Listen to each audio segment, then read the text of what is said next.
रातें देंगी बता, नींदों में तेरी ही बात है, भूलूं कैसे तुझे, तू तो ख्यालों में साथ है, बेख्याली में भी तेरा ही ख्याल आए। हाय यार, आई विश इस तरह से 99 परसेंटाइल आ जाता कैट में। आता है क्या अपनी एक्स को याद करके? नहीं आता है बेटे, मेहनत करनी पड़ती है उसके लिए, मेहनत करनी पड़ती है और कहीं ना कहीं जाकर ध्यान देना पड़ता है बहुत बेसिक बातों पे जिस पे हम नहीं दे रहे हैं, तभी जाकर कहीं ना कहीं हम लोग 16 नंबर के आसपास अटके हुए हैं अपने मॉक्स में। कॉन्ट्स के अंदर बात कर रहा हूँ मैं, राइट। और अपन सपने देख रहे हैं 66 के आसपास लाने की, 99 परसेंटाइल की। Yes, 99 percentile in counts not easy, मानते हो ना? अभी तक काफ़ी मॉक्स देकर एहसास हो चुका होगा इस बारे में। तो कुछ चीज़ें समझते हैं बहुत स्पेसिफिक, यू नो, आप लोगों ने नाम बड़े सारे सुने होंगे, ABC अप्रोच लगा लो, ये कर लो, वो कर लो, बट ऑनेस्टली डेप्थ में जाकर साइकोलॉजिकल लेवल पे समझना बहुत ज़रूरी है कि यार क्यों और कैसे करें सर ABC अप्रोच। ठीक है, there are 3 things I will take care of right now. One that I really want you to focus on is the marks chart. बच्चे अटकते कहाँ हैं? 16 नंबर पे रुक जाते हैं कहीं, कुछ 25 पे रुकते हैं, यू नो 40 तक तो काफ़ी कम बच्चे ही जा पाते हैं। So let's break it down, let's try to you know navigate through. 66 marks का पूरा पेपर है कॉइंट्स का, 22 सवाल 3-3 नंबर के हिसाब से। नाउ मैं कह रहा हूँ सबसे पहले वो 50 पे सीधा पहुँच गया। क्यों? क्योंकि majority of the kids are not completing the course, कुछ लोग लेट ज्वाइन करते हैं कोचिंग इंस्टीट्यूशंस। सेकेंड, बहुत इंपॉर्टेंट चीज़, सर ये टॉपिक्स ना हमको टफ लगते हैं, तो कहीं ना कहीं 20-25% कोर्स को इस तरह छोड़ देते हैं। मॉडर्न मैथ छोड़ दिया किसी ने, सर PNC प्रोबेबिलिटी तो होता ही नहीं हमसे, एक आध सवाल ही आता है, राइट। सो ऑटोमेटिकली तुम 66 से 50 पे तो बैठ ही चुके हो, इससे ज़्यादा का तुम अटेम्प्ट करने की हिम्मत कर भी नहीं पाओगे, पहली problem. Next, lack of stamina. Now this becomes very critical. Stamina मतलब दौड़ना नहीं है, the point is 2 hour solving. अब बहुत बच्चे मेरे को बोलते हैं सर हम लोग ना 2 घंटा 3 घंटा लगातार बैठते हैं। नहीं बैठते हो, मैं बताता हूँ कैसे। बच्चे क्या करेंगे, लेट्स से यू नो, पहली चीज़ मैं RC पॉइंट ऑफ व्यू से बताता हूँ।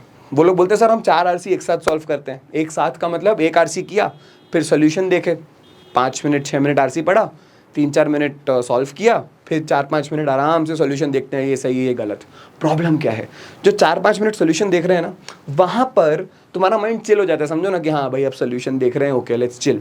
That is not allowed in CAT. जब तुम 2 घंटे का पेपर दे रहे हो, इट्स अ 2 आवर का रिगरस सॉल्विंग, 40 मिनट लगातार 4 RC एक साथ सॉल्व करने, कोई सोल्यूशन नहीं दिखेगा, बीच में तुम वेट नहीं कर सकते आंसर की देखने के लिए। आई रेकमेंड कि आप 120 मिनट्स की प्योर सॉल्विंग करो, कि सिर्फ क्वेश्चन धड़ाधड़ क्वेश्चन आ रहे हैं। RC सेक्शन खत्म होता है, टक से DLR आता है ना, उसका एकदम टक से कॉन्ट आता है, बीच में गैप मिलता है, नहीं मिलता। पानी तक का नहीं मिलता यार, पानी भी बहुत बच्चे नहीं पीते जो यू नो बहुत सुपर लेवल के परसेंटाइल्स चाहते हैं एक्चुअल कैट में। Now this brings me to a very critical point कि तुम 2 घंटे से पहले हिल नहीं सकते। लेकिन अब ये भी होता है, कुछ बच्चे बोलते हैं सर हम ना 3 घंटे कर रहे थे, हमने 30 क्वेश्चन कर डाले 3 घंटे में। बेटा तुम 10 क्वेश्चन पर आवर की स्पीड से कर रहे हो, कैट में कॉन्ट की स्पीड पे आने वाला है। 40 मिनट के अंदर 22 सवाल, लिटरली 40 मिनट्स में 20 question, that's like half the number of question. 40 minute है 20 क्वेश्चन, तो अगर तुम 180 मिनट बैठ रहे हो ना सॉल्विंग के लिए, 180 मिनट 3 घंटे, टेक्निकली तुम्हें 90 क्वेश्चन लेके बैठने हैं। आई डोंट एक्सपेक्ट यू कि तुम 90 क्वेश्चन सॉल्व कर लोगे, ऑब्वियसली वो नहीं होने वाला।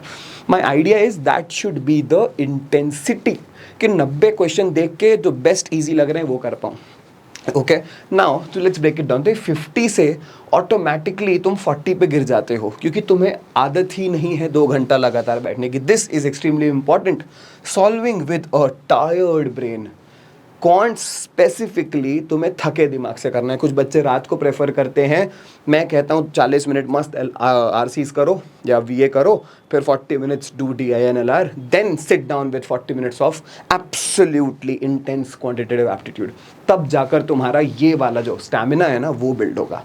नाउ दैट्स व्हाई 50 से बच्चे आ गए 40 पे। नाउ नेक्स्ट 40 तक कुछ बच्चे जो ये चीज़ें कर ले रहे हैं कि सर 2 घंटा लगातार हम प्रॉपर सॉल्विंग कर रहे हैं, कोर्स भी कंप्लीट किया, वो शायद 40 तक बैठे हों। उससे नीचे जो बच्चे आते हैं ना 25 तक, सर हम 25 से ऊपर नहीं बढ़ पा रहे, उनका एक प्रॉब्लम है lack of ABC approach, extremely critical in CAT. And CAT honestly does not really care about तुम्हारा कितना डेप्थ ऑफ नॉलेज है, समझ में आ रहा है मैथ्स के अंदर। उनको मैथमेटिशियंस नहीं चाहिए to be honest, what they want is how can people, बोलते हैं ना कचरा हटा करके सफाई कैसे ढूंढते हैं। This is where ABC approach comes in to play. क्योंकि हर कैट के पेपर में तुम लोग मान के चलो 22 सवाल आते हैं ऑब्वियसली क्वांट्स के अंदर, इसमें ना 5 एक सवाल तो तुम्हारे बहुत ज़्यादा बेसिक किस्म के होंगे जिन्हें हम लो हैंगिंग फ्रूट्स भी बोलते हैं। ये 5 सवाल ढूंढना ज़रूरी है। अगर मैं पेपर सेट करूँ ना, मैं तो 12-13 क्वेश्चन स्टार्टिंग के फाड़ू टफ रखूँगा, 12 से 17 थोड़े इजी रखूँगा, और 18 से 22 फिर से फोड़ू रखूँगा। क्यों पता है? क्योंकि जो बच्चे आगे से जा रहे हैं उनको वहाँ मौत आ जाएगी। अगर उनने पूरा पेपर देखने की आदत नहीं डाली तो स्टार्टिंग में रो देंगे। कुछ बच्चे ओवर स्मार्ट, सर पीछे से शुरू करेंगे, पीछे से भी उनको मौत आएगी, क्योंकि क्वेश्चन जो ईजी वाले हैं वो 12 से 17 के बीच में है।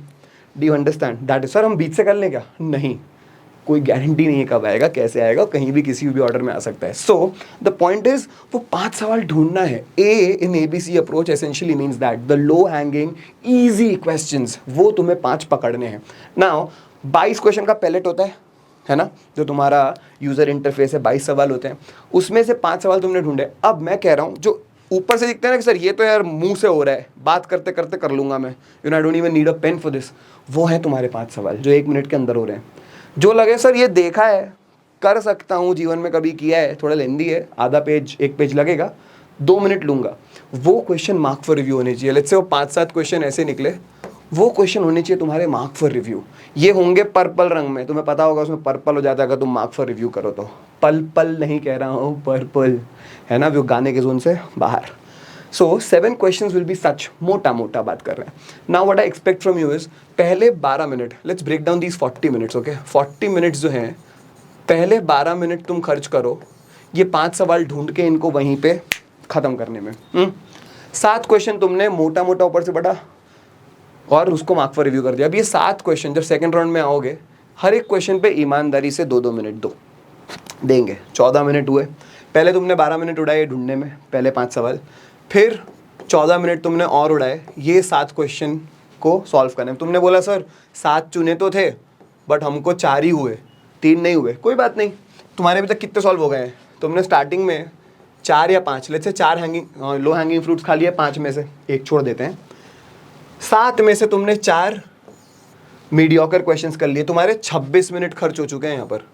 अभी भी तुम्हारे पास 14 मिनट है। अब ये 14 मिनट तुमको कैसे यूटिलाइज करने हैं तुमको बताता हूँ। सबसे खास, सबसे बेहतरीन 70 मिनट नहीं 14 मिनट है तुम्हारे। क्यों?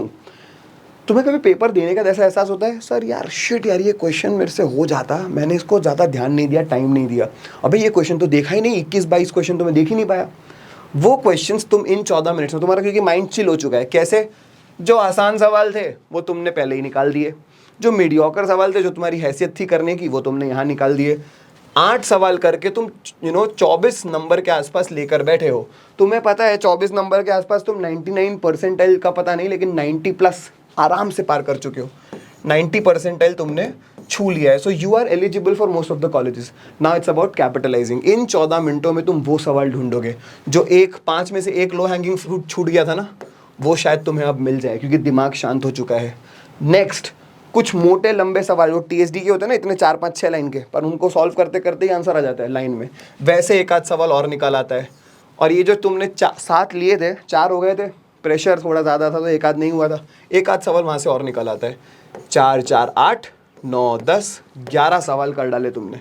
11 सवाल मतलब 33। कैट 24 के कॉन्ट्स जैसे आसान पेपर में भी 33 मार्क्स पे 99 परसेंटाइल छू दिया था बच्चों ने। तुम समझ रहे हो? That easy it is. I won't say easy, you know it's easier said than done.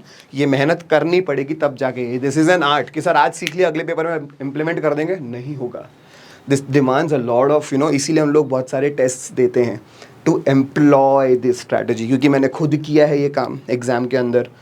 वो परसेंटाइल लेकर आया तो मेरे को समझ में आता है कैसे करा जाए, right? This becomes important. Now coming back to the marks chart. तुम पहुंच गए सर हाँ 25 तक, अब हम पहुंच सकते हैं। जो बच्चे अभी 16 पे बैठे हैं, 16 पे पता है क्यों बैठे हैं? ये 25 वाले, पोटेंशियल 25 वाले ही हैं। Silly mistakes. सर हर एक बार ना मैं 2-3 सवाल में सिली मिस्टेक करके आ जाता हूँ। वो प्रॉब्लम पता है क्यों है? क्योंकि तुम ABC नहीं लग रहा रहे, तुम्हारे पास वो 14 चिल मिनट्स नहीं बचे लास्ट में, इसीलिए तुम प्रेशर में आकर सिली मिस्टेक्स कर देते हो, इसलिए तुम्हारा स्कोर और शूट डाउन करके 16 पे चला जाता है। तो तुमको मोटा मोटा समझ आ रहा है, प्रिपरेशन कुछ बच्चों की 50 की होती है, बट घट घुटा के नंबर 16 आ जाते हैं। Now you have to just reverse engineer. Sir 16 पे हूँ, 16 से 25 कैसे जाऊँ? सिली मिस्टेक्स कम करो। सिली मिस्टेक्स कम कैसे होंगी? ABC अप्रोच लगाओ, अपने आप 40 के आसपास, 40 नहीं चलो 30 तो पहुंचोगे यार। अब स्टैमिना बढ़ा लिया अगर 2-2 घंटे की लगातार सॉल्विंग करके दिन में 2 बार, यू नेवर नो। और अगर दिन अच्छा हुआ, प्रेशर कम लोगे जो होगा, और कोर्स कंप्लीशन करने की ओर बढ़ोगे, दिस इज़ एक्सट्रीमली क्रिटिकल। मैं इस चीज़ को ना थोड़ा एम्फेसिस देना चाहता हूँ अभी। बच्चे बोलते हैं सर ये टॉपिक हम नहीं करेंगे क्योंकि इसमें से एक सवाल आएगा, हमको कोऑर्डिनेट ज्योमेट्री ऐसे भी मौत लगती है, एक आध सवाल मुश्किल से आता है, नहीं करेंगे। नहीं, द पॉइंट इज, अब तुम्हें पता है अरिथमेटिक अलजेब्रा बच्चे पेल के पढ़ते हैं, TSD नंबर्स, उसमें क्वेश्चन की डिफिकल्टी बहुत ज़्यादा कर देते हैं वो लोग। क्यों? क्योंकि आसान क्वेश्चन तो हर बच्चा कर रहा है, क्योंकि हर बच्चा वही पढ़ रहा है। वहीं कोऑर्डिनेट ज्योमेट्री हो गया या ऐसे कोई चैप्टर्स हो गए, मेंसुरेशन हो गया या ये सब, इन सब में इंसेंटिव ही नहीं है कैट को। उनको पता है मैं हलवा सवाल भी दूंगा ना, बच्चों से होता ही नहीं है, डायरेक्ट फॉर्मूला बेस्ड। तो जो बच्चे सिर्फ बेसिक करके चला जाते हैं ना, कोर्स कंप्लीट करके जाते हैं, उनसे वो जो लो हैंगिंग फ्रूट्स की बात की थी ना अपन ने स्टार्टिंग में 5, एक आध लो हैंगिंग फ्रूट वहाँ से निकलता है। तो एक आध सवाल यहाँ से और पक से हो जाएगा तुम्हारा, समझो इस बात को, बहुत क्रिटिकल है। इसीलिए कुछ ना हो तुम्हारी जो सारी बुकलेट्स होती हैं उसमें एक बेसिक थ्योरी होती है, बेसिक क्वेश्चंस, फिर टफ क्वेश्चंस, फिर मास्टर क्लासेस। बेसिक सारे टॉपिक का करने की कोशिश करो। 10वीं तक की मैथ है यार, इतना नहीं आएगा तो फ्रैंकली तुम MBA के काबिल भी नहीं हो। Let me put it straight. हर चीज़ में पोएटिकली गाना गा के नहीं सुनाना था तुमको, जो सच है जानो। अगर ये सब तुमने इंप्लीमेंट कर दिया ना, जो पिछले 10-12 मिनट में तुमको बताया मैंने, बेटे 99 कहीं नहीं गया। अभी भी 40 दिन पहले, 50 दिन पहले कहीं नहीं गया 99। इट्स वेरी डूएबल यार। मेरे जैसा बंदा जो 10th में 60, 12th में 60, ग्रेड में 60 लेकर आया है, इंजीनियरिंग घटिया जगह से किया, सॉरी अपने कॉलेज को बोल रहा हूँ, but frankly I was not having the calibre. सिर्फ बेसिक चीज़ें करके और थोड़ी पढ़ाई करके, डिसिप्लिन चाहिए, कर लो 99 पहुँच जाओगे बॉस। काफ़ी डूएबल सी चीज़ है, ठीक है, दैट्स इट।